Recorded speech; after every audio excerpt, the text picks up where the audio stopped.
Bismillahirrahmanirrahim. Assalamu alaikum and welcome to this newsroom, a special episode where we are going to highlight not only the relationship between the Islamic Republic of Pakistan and the People's Republic of China in the whole context of the forthcoming visit of our Premier Shahbaz Shareef Sahab on a 2-day official visit to China on the invitation of Premier Li Keqiang. Of course, this is the first visit of our Premier since he assumed power, and it's very important because the relationship that Pakistan exercises or has with China is something that a lot of people are proud of and a lot of people are jealous of as well.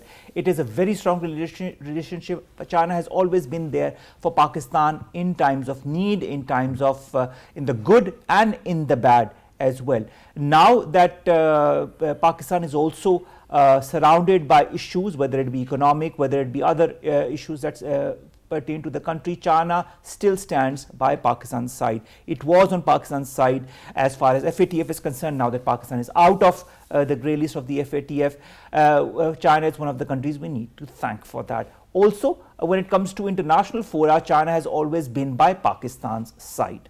Now, to discuss the whole gamut of relationship between Pakistan and China and the forthcoming visit that starts from tomorrow of our Premier Shahbaz Shareef Sahab to the People's Republic of China on the invitation of Premier Li Keqiang, we've been joined by two important guests. Let me introduce them to you one by one. On my very right is Dr. Manzoor Afridi. He is a China affairs expert, also understands the world, but his thesis of his doctorate was on China, so of course he understands China better than other countries. Our second expert is Dr. Fazal rehman.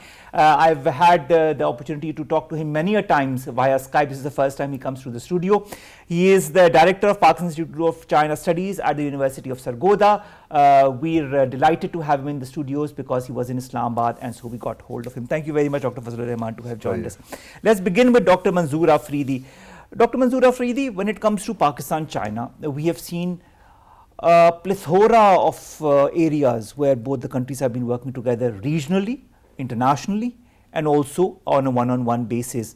How important do you feel now is the visit of our Premier Shahbaz Shareef Sahab in the whole context of which Pakistan is surrounded by or going through? China-Pakistan friendship, that is called the all-weather friendship, and their relationship that is in many sectors so much consolidated and so much cordial, especially in defense sector, and now under the China-Pakistan economic corridor. So this relationship has been transforming into a wide range of other sectors as well. As far as the current visit of Prime Minister Shahbaz Shareef is concerned, that in what scenarios it is going to be held, yes, there are many issues to talk about. One, that is no doubt the bilateral relationship, the regional setup, and also the international environment. And all these things, but there are challenges but as well as opportunities for both countries. With each day passing, Pakistan-China relationship that is transforming and it's touching new heights of its own kind of, I would say, flavor of this relationship. As of now, because of this a kind of political ups and downs what is going on in Pakistan, so that is important to have kind of confidence what China, People's Republic of China, it can have its own stance. An economic boom and economic relationship that is also very much pertinent, especially under the umbrella of the China-Pakistan economic corridor. And if we see this economic relationship between the two countries, so since the Musharraf era, it is on increased level. Of course, what we have to achieve or what we expected to achieve, that is not there, but still we expect and we hope for more such kind of trade and economic relationship in future. But importantly, I would say that is the regional scenario. Pakistan has joined Shanghai Cooperation Organization as a permanent members, and no doubt that China was there who invited Pakistan since the very first day, and there were a kind of political we can say confidence building within the Shanghai Cooperation Organization, which became fruitful when Pakistan joined it in 2017. The Boa Forum is also very much important every year. The Pakistan's either head of state or head of government, they visit there, and a wide range of issues they discuss about it. Most importantly, that is the Afghanistan issue. And now every time Pakistan and China, they are on the same boat. Afghanistan is also one of the main issues that is discussed during meetings between Pakistan and China. Dr. Fazal Rahman, this is the first visit or one of the first visits of any international leader after the conclusion of the 20th CPC, wherein Xi Jinping emerged even stronger. I mean, third time re-elected. What does it bode as far as the current relationship between both the countries is concerned? Because we all know how important China considers Pakistan and vice versa, and a Pakistani leader being one of the first to be invited. What does it want to show to the entire world as far as our relationship, our friendship, our cooperation, collaboration is concerned? I think certainly it reflects the strength of the bilateral relations between the two countries. Two countries have been evolving this relationship over the years, and now it has reached a maturity. It has reached a stage where it is seen as a rock solid, it's stronger than steel relationship, and it's iron brotherhood relationship. So I think that this is very symbolic, and in Chinese politics and in Chinese foreign policy, these kind of symbolisms are really very important to reflect the strength and the cordiality and the importance of friendship. So Pakistan-China friendship is going to really take a further step into consolidation of different segments of its bilateral relations.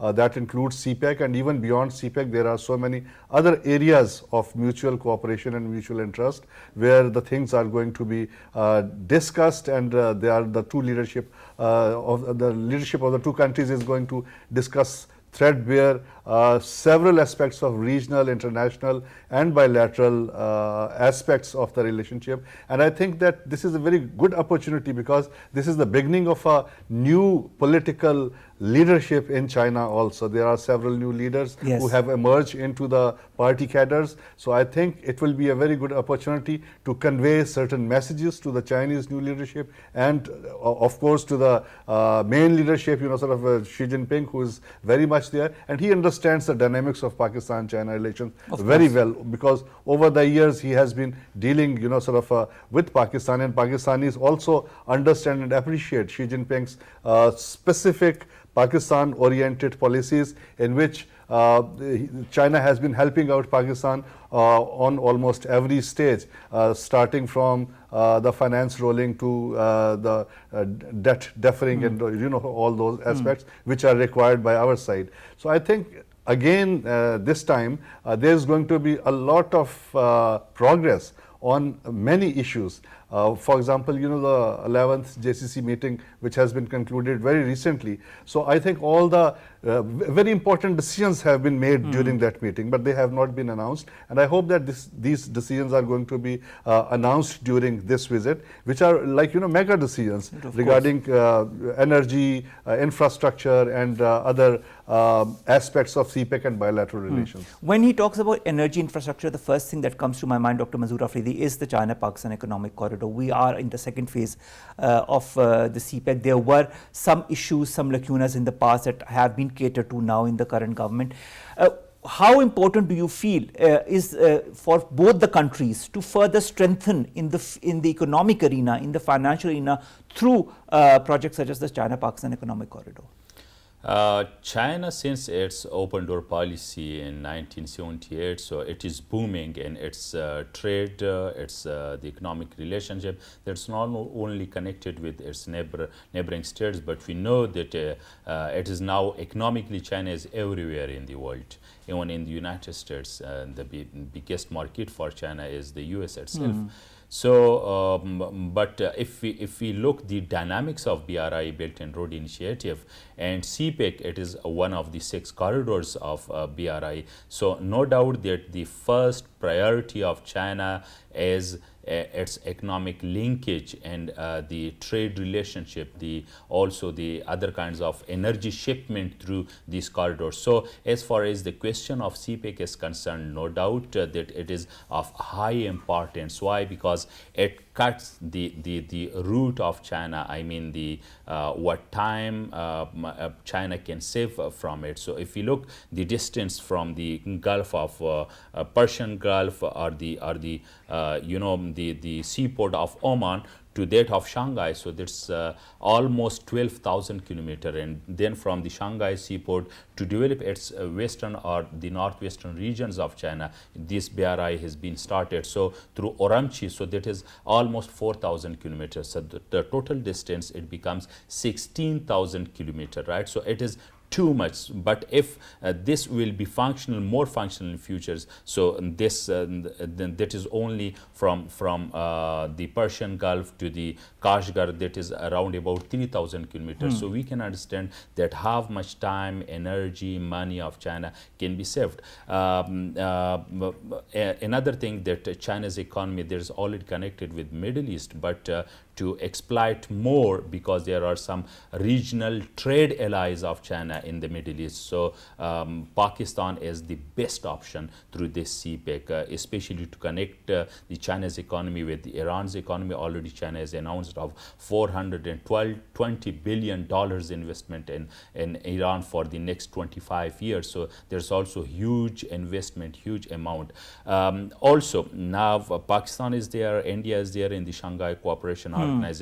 So that is considered. Of course, there are many opinions of various scholars. But you know, in this various opinions come out various results, and we understand which country stands with whom and which country prioritizes which country. We have seen openly how China prioritizes Pakistan when it comes to strengthening Pakistan in the economic field, politically and otherwise. Dr. Fazal Rehman, there are going to be a lot of one-on-one meetings as far as the official announcement from the Chinese side is concerned, whether it be with President Xi Jinping, Premier Li Keqiang, or also with Li Zhanshu, who is the chairman of the Standing Committee of the National People's Congress. Relationships are strengthened through people-to-people contacts. We understand each other. The same thing can be done more effectively when two people talk together, rather than when a lot of people talk together and a lot of things are, lost in translation, as we say.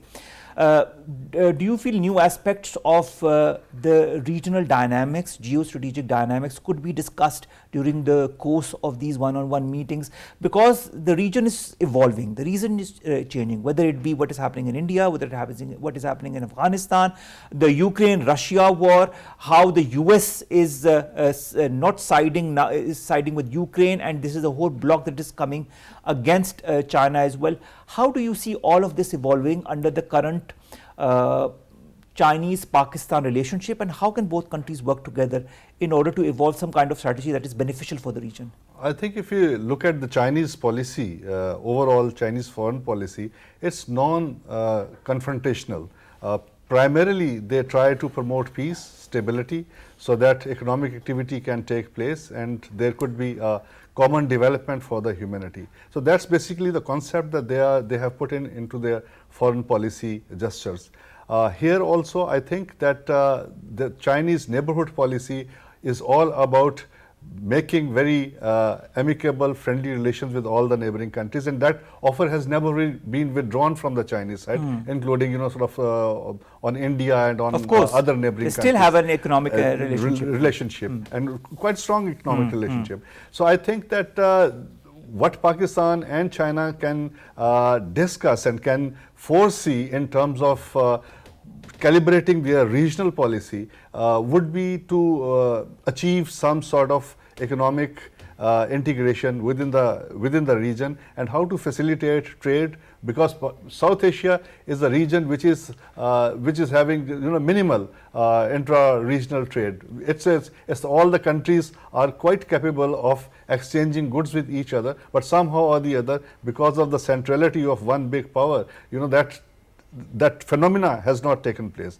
So I think there is a need that perhaps we need to engage China needs to engage Pakistan and other neighbors in South Asia in order to create a conducive environment for intra-regional trade, for the promotion of intra-regional trade. And at the same time, I think there are several other challenges, like the food security challenge, the population challenge, the climate challenge. So all these challenges cannot be mitigated by a single country. So here I think Pakistan-China collaboration and understanding on these global, regional and bilateral challenges is very important, so that they can calibrate their policies, they can make certain policies, they can launch certain initiatives which can be helpful to mitigate all the negative effects of all these challenges. And I think, I'm sure that as we have experienced the recent flooding, I think there is a sort of great need on our part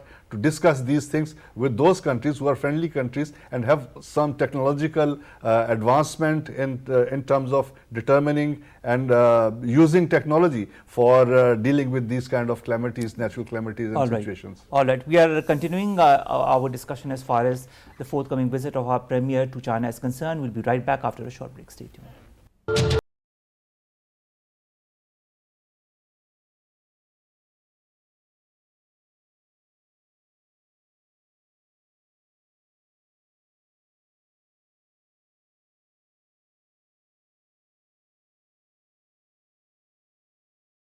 Welcome back, and you're watching a newsroom special on the forthcoming visit of our Premier Shahbaz Shareef Saab to China, where he's going to meet with the Chinese Premier Li Keqiang. Of course, Li Keqiang is the one who's invited our Premier, but he will also be meeting with Xi Jinping, the President of the People's Republic of China, as well as other important leaders. We have two guests in the studios, and I'll revert back to them. Dr. Manzoor Afridi, there are a lot of, how should I say, issues that plague the region. We talked a little bit about Afghanistan a few moments back, but there is also the Ukraine-Russia war. There is also the bloc formation that is happening, whether it be in the form of AUKUS, whether it be in the form of Quad, whether it be in the form of the Indo-Pacific strategy that the US has recently announced, in which India is on the center front when it comes to this region. There is a certain amount of tension between the US and China as well. Do you feel Pakistan can play some kind of a role of an intermediary between the factions that do not have good relationship with each other? And B, do you feel that Pakistan and China can collectively work together to not only strengthen the region, but also maybe improve the current situation that is plaguing the region in the form of wars and other tensions? I think both are possible. The first scenario, that is a kind of repetition what was going on here in South Asia in the Cold War politics. How Pakistan played its bridge role between China and America. We know about the Henry Kissinger visit, Richard Nixon visit, the Shanghai Communique and all that story. Also bringing closer Iran and China in 1960s when the Iranian princes visited China. And half Soviet Union was there, United States was playing its politics, China also emerged as a regional power in South Asia to play its, its card. So all these things created some kind of, we can say advantages, but on the other hand, disadvantages for Pakistan as well in the Cold War politics. Now, this is post-Cold War era, this is unipolar world order, but alliances or the group politics or the regional issues and some maybe in other directions, right, those are there. So I think the role what Pakistan had in the Cold War period, somewhat it is different, but the parameters or I would say the major powers politics in South Asia, it is still there. So Pakistan must be very cautious in this regard. What does it mean? It means that Pakistan should not be totally dependent on the US, or we should not say for every term that yes, you are right or this is the policy, but we should have the bilateralism, the bilateral approach. I mean, on the one side, if there is West, I mean the United States or its allies, friends. On the other hand, we have China, we have Russia, we have Central Asian republics and the Malaysia, Indonesia, all these countries. So we should keep a balanced relationship for all these What things. about bridging the warring factions? What is your point of view on that? Do you feel Pakistan can play some kind of a role? Well, regionally, yes, we can play, of course, regionally, if not internationally, if not on the global And I'm level. specifically talking of the US and China in this point of view. Do you feel Pakistan can maybe somehow, we've done it in the past, can we do it now? We can, of course, if India is there, I mean the Quad, have the United States is shifting, a kind of shift in its policy from Asia Pacific to the Indo-Pacific, and have they are emerging Of India course, over there. of course. So Pakistan can also play its role through the CPEC, through the Gwadar Seaport, and also through its a kind of balance or sometime, you know, up or down approach right. with United States. All right. I know you're inching to respond to that. I have a different take on that. Please go ahead. I think that, you know, we need to understand the dynamics of the big power politics, and we have to see how deeply entrenched their interests are in kind of confrontation or reconciliation. And I think that would create space for any country or any actor to play any meaningful role. American side, I think it's like, you know, outrightly rejecting all the reconciliatory gestures from the Chinese side. And they have been trying to, you know, look at the meeting of the NATO summit, look at the G20, G7 meetings. And in all these, there is a nuance which is basically targeting China, which is trying to push China, pressure China. And practical demonstration of this you can see in the Asia Pacific region, how they are trying to do that. In that circumstances, even very recently, I think it was yesterday, Xi Jinping has again stated that they are ready to you know, manage their relations with the United States, make it more amicable, make it more workable relationship. I think these two power poles cannot be brought together by a country which is of size and capacity of Pakistan.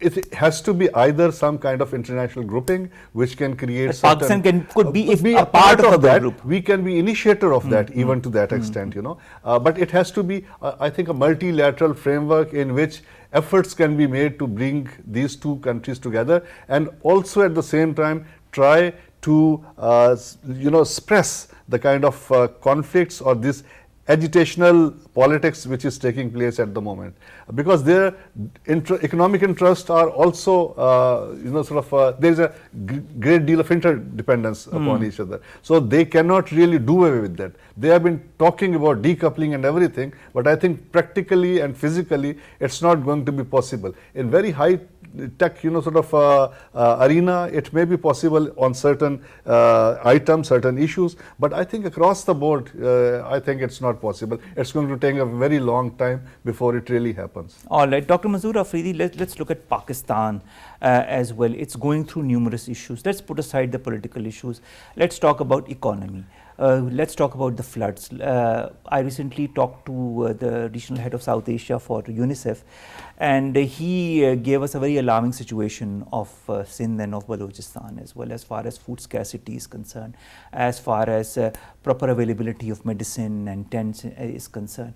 How do you feel Pakistan could play its role through China and with the help of China to further help those 33 million plus people who are in need of help now that winters are almost upon us?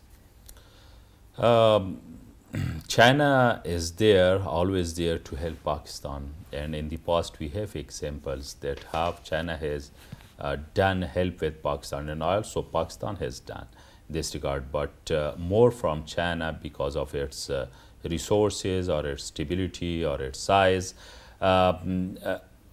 Of course, we can get help. We can even get lessons or experience what China has experienced itself in the past.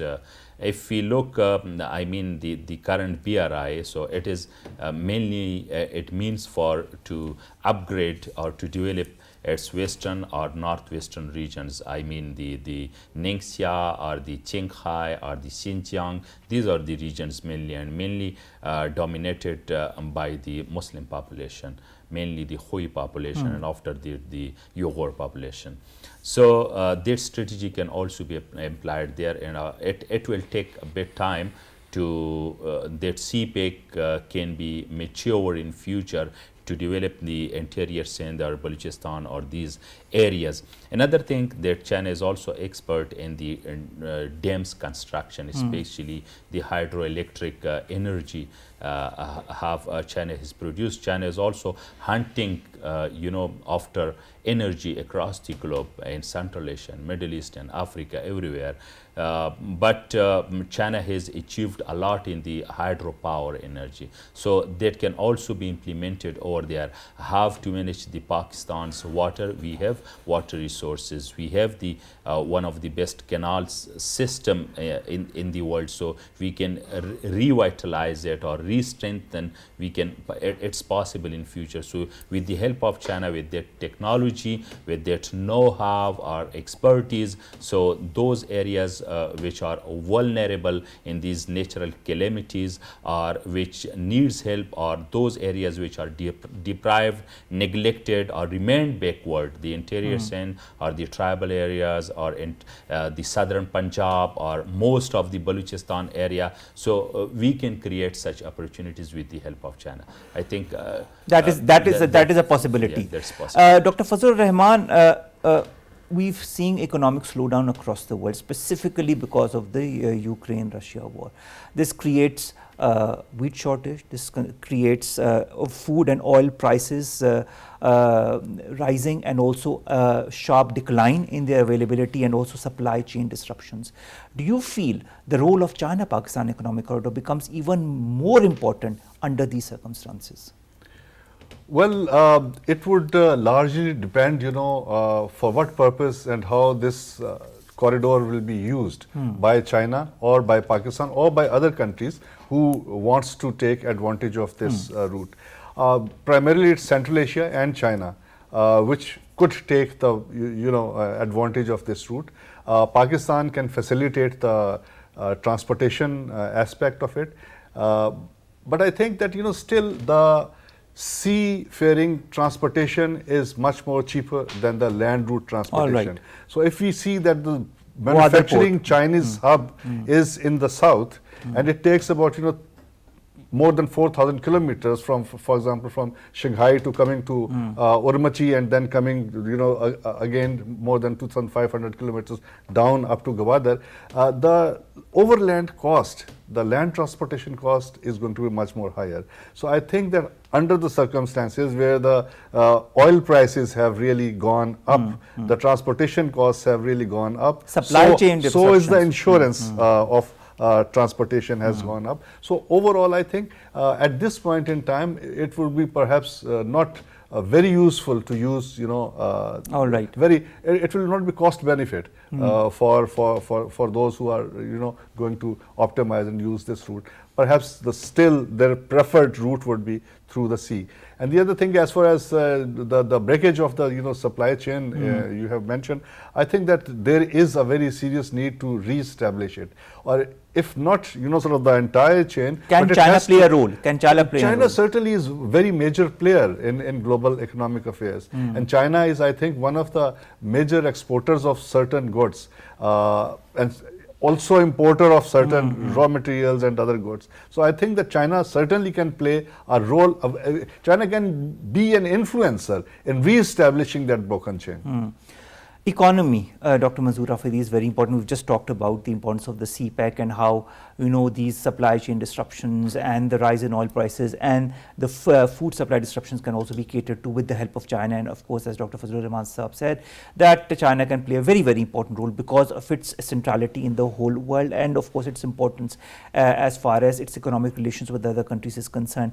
Now, Pakistan and China also have a free trade agreement. Do you feel that this needs to be enhanced upon? Do you feel this current visit of our Premier, the talks could be held as far as further strengthening the economic cooperation between the two countries is concerned? Pakistan is in a need of more export. That is how Pakistan can stand on its own feet. Do you feel China can help? I think every time if Chinese leader visits Pakistan or Pakistani leaders visits Beijing, so every time they discuss the trade relationship, the economic linkages between the two countries. and especially now since the launching of the CPEC, so the emphasis or the focus on trade relations, that is now too much. So no doubt that in this forthcoming visit of the Prime Minister, this thing will be discussed, and with more, I think, with more enthusiasm. FTA, for the free trade agreement between two countries, is also significant in this regard, that throughout the world, if we see the intra-regional integration that is taking place. In Europe, that is at the at the top, and also in African countries, in Latin America, if we see. So this regional integration is there, and beyond, of course, there are many drivers of regional integration, but free trade, that is one of the basic pillars. So if we see the history of this European Union, not going back to 1951 or 57 or 67, but even the 1993, since renaming it as the European Union, so now we can see that how much they have achieved through the intra-regional trade. So the strengthening of the FTA, foreign free trade agreement between Pakistan and China, that is not only possible, but that is, I would say, it is need of the hour. But you know, the fact that Pakistan wants to be a more export-oriented country, that is how Pakistan can stabilize further its economy. Do you feel China can maybe suggest Pakistan on different ways and means in order to do that? Let me tell you, the special economic zones, those Yes. are important in this regard. There are already 9 these SEZs under the CPEC. 3 are already prioritized, and construction work has already been started over there. If we see the current China's development, so the story of it begins with these special economic zones. So the areas which are prioritized, the areas where the tariff that is reduced to a minimum level to attract the foreign investors, the area where we can connect our economy or our local goods, the products, the local industry with our neighboring countries, especially for Pakistan. If we see Southeast Asia, Afghanistan or Central Asia is there, where we can produce new markets for our exports. So these are the things. China has the experience, and China can deliver a kind of and transfer a kind of technology and its expertise to Pakistan. Already China has promised for that. So very much possible that we can upgrade our own local. I think that's very important as well. Let's hope that something in that vein happens. Dr. Fazal Rahman, climate change is something that is upon us. Pakistan has witnessed that in the form of the dastardly floods that have engulfed Pakistan, and people are still reeling from it, and I don't know for how many months and years we are going to see the effects coming out of it. If I hope something of that sort doesn't happen in the future as well. Pakistan is an agricultural based country. We've seen the amount of livestock that has been destroyed, the amount of farmers who've lost their produce as well. Can China, that is using a lot of modern technologies in its agricultural industry, help Pakistan in order to be future-proof in its agricultural sector? If you allow me to make just few comments on your previous question. Please go ahead. I think that there is a structural problem as far as our FTA with China is concerned. One thing is the language barrier, which we have not been able to really overcome over the years. There is no direct connectivity between Pakistani business. The other thing is the mindset of the Pakistani business community.